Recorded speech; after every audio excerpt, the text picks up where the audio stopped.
Hello, ladies and gentlemen, craft spirit enthusiasts, and those interested in the intoxicating world of craft distilleries, cideries, meaderies, wineries, and the occasional foray into breweries.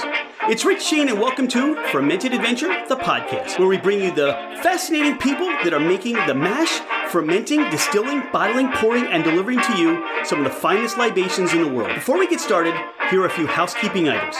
Thank you for bringing the podcast into wherever you are and whatever you're doing. We truly are grateful that you have chosen to listen and make us part of your day. It would mean the world to us if you left a 5-star review. This helps us climb in the rankings, and it makes it easier for others to find us. Don't hesitate to leave us your comments as well. If the podcast didn't meet your expectations, tell us why. We're always striving to improve. You can find us at fermentedadventure.com. We are on Instagram and Facebook as Fermented Adventure. Email us at fermentedadventure@gmail.com. All right, FA Nation, let's meet our guests. Today, we're diving into the rich history of St. Patrick's Day and its deep connection with one of the most iconic beers in the world, Guinness. We'll explore the origins of this Irish holiday, how it evolved into the worldwide celebration we know today, and, of course, the legendary Guinness Stout. We'll also touch on some classic pairings and a few surprising ways people enjoy Guinness beyond just drinking it. So grab a pint, sit back, and let's get into it. St. Patrick's Day is celebrated every year on March 17th, honoring the patron saint of Ireland, St. Patrick. Born in Roman Britain in the late 4th or early 5th century, Patrick was kidnapped at the age of 16 and taken to Ireland as a slave. He spent 6 years in captivity working as a shepherd, during which he turned to his faith for solace and guidance. According to legend, he had a vision that led him to escape captivity and return to his family in Britain.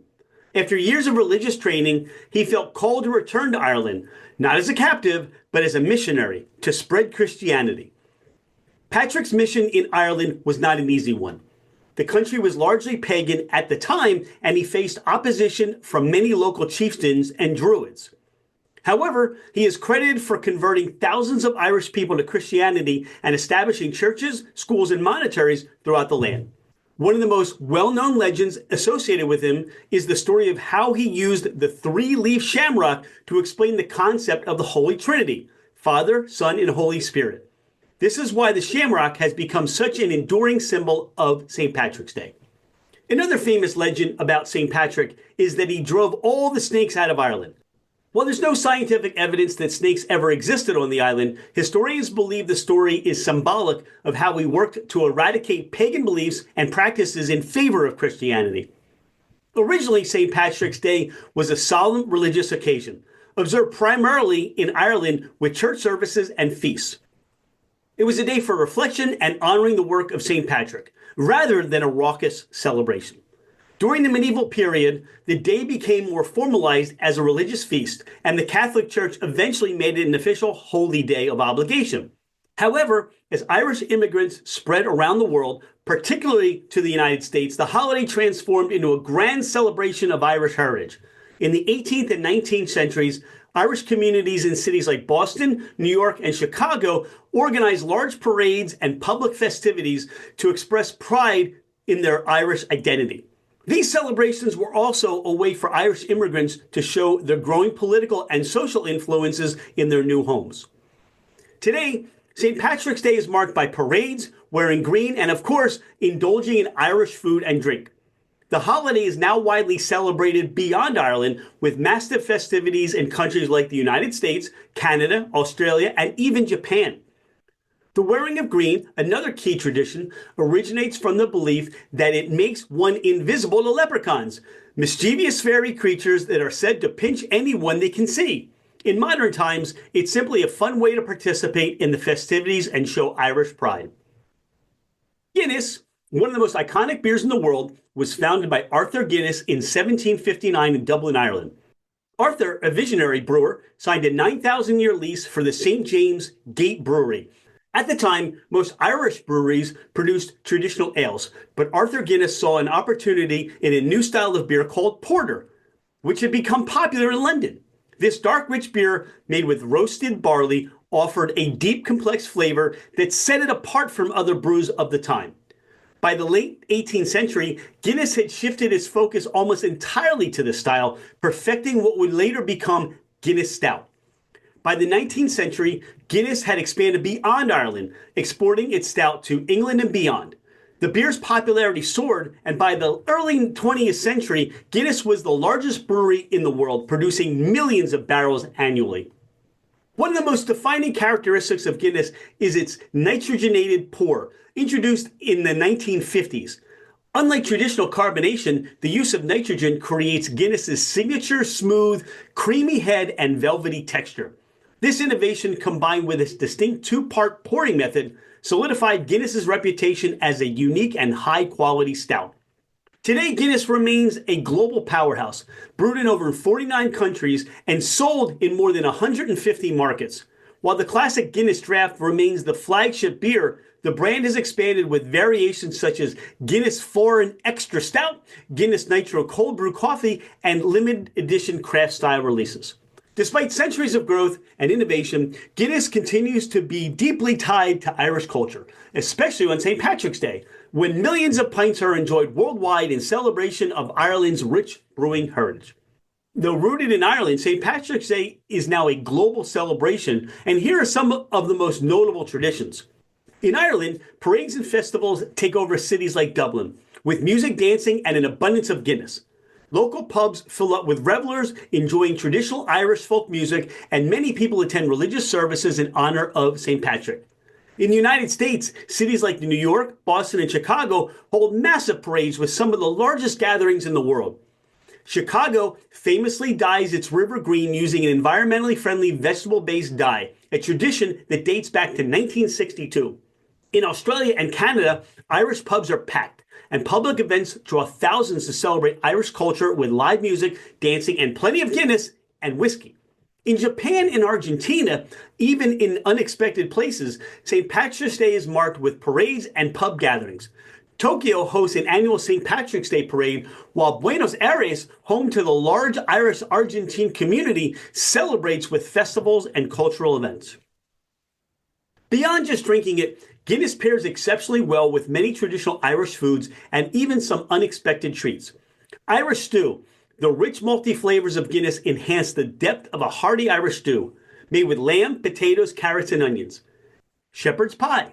The creamy, savory dish complements the beer's roasted character, balancing its slight bitterness with its rich, meaty filling. Oysters.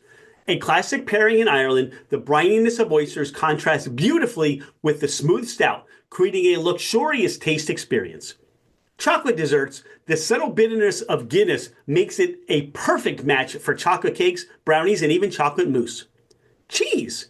Try Guinness with an aged cheddar or a creamy blue cheese for an elevated experience, as the stout's malty sweetness balances the sharpness of the cheese.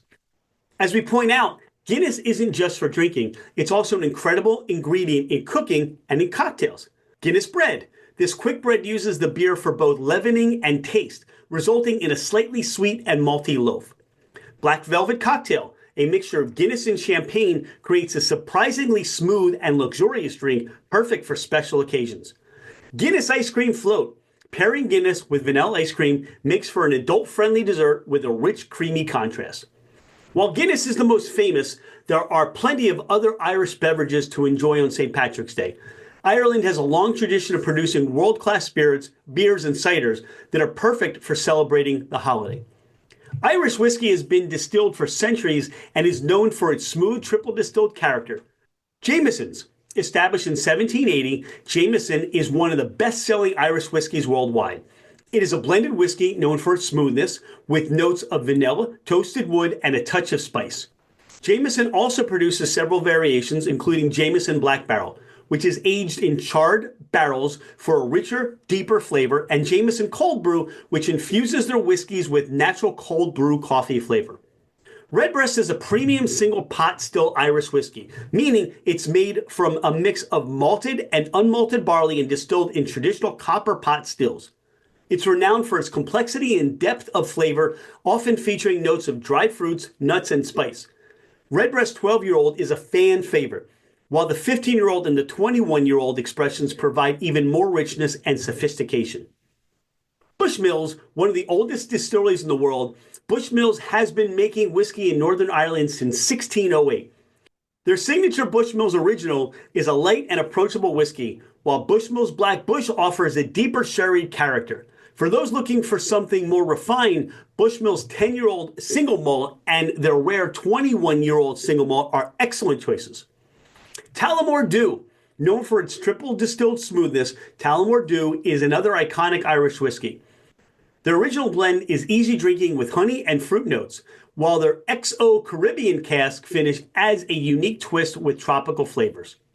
Teeling Whiskey, a newer player in the industry, Teeling Distillery in Dublin is crafting innovative whiskeys using unique aging methods, such as finishing their whiskey in rum, sherry, and even wine casks to create complex flavor profiles. How about Irish coffee? A classic way to enjoy Irish whiskey, Irish coffee is the delicious blend of hot coffee, Irish whiskey, sugar, and cream. It's a simple yet warming drink that has been a favorite for decades.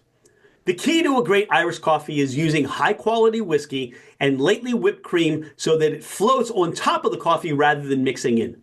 Some variations include adding Bailey's Irish Cream for an even smoother, sweeter version. Bailey's Irish Cream, first introduced in 1974, Bailey's Irish Cream is a liqueur that combines Irish whiskey with fresh dairy cream and chocolate. It has a rich velvety texture and a sweet flavor profile that makes it perfect for sipping over ice, mixing in a coffee, and using in dessert cocktails.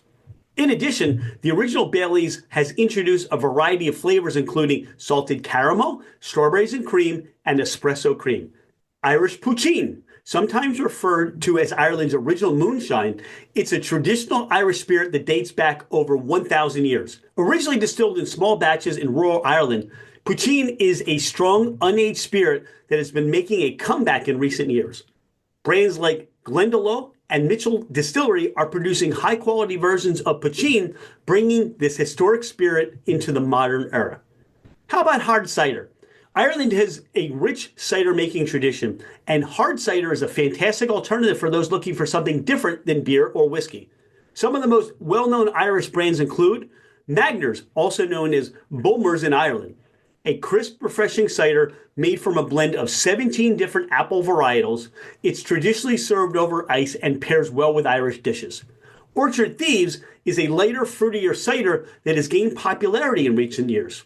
Longaville House Cider, a craft cider made from 100% apples fermented naturally with wild yeast and aged in oak barrels for a deeper, more complex flavor. While Guinness is the most famous Irish beer, Ireland has a growing craft beer movement. Some of the notable craft breweries include O'Hara Brewery, known for their traditional Irish stouts and red ales. O'Hara's Irish Stout is a fantastic alternative for Guinness lovers looking to try something different. Smithwick's, a historic Irish red ale with a smooth, slightly sweet taste, has been brewed since the 18th century. Galway Bay Brewery, one of Ireland's most innovative craft breweries, offering a range of styles including IPA stouts and barrel-aged beers.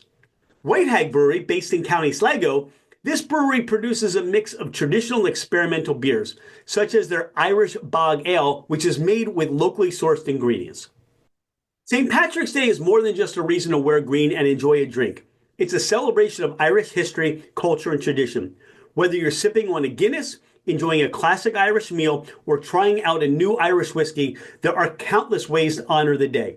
So however you choose to celebrate, may your glass always be full, and may the luck of the Irish be with you. Sláinte. That's it for today's episode of Fermented Adventure, the podcast. If you enjoyed this deep dive into St. Patrick's Day and Guinness, be sure to subscribe and leave a review. Until next time, keep exploring the world of fermentation.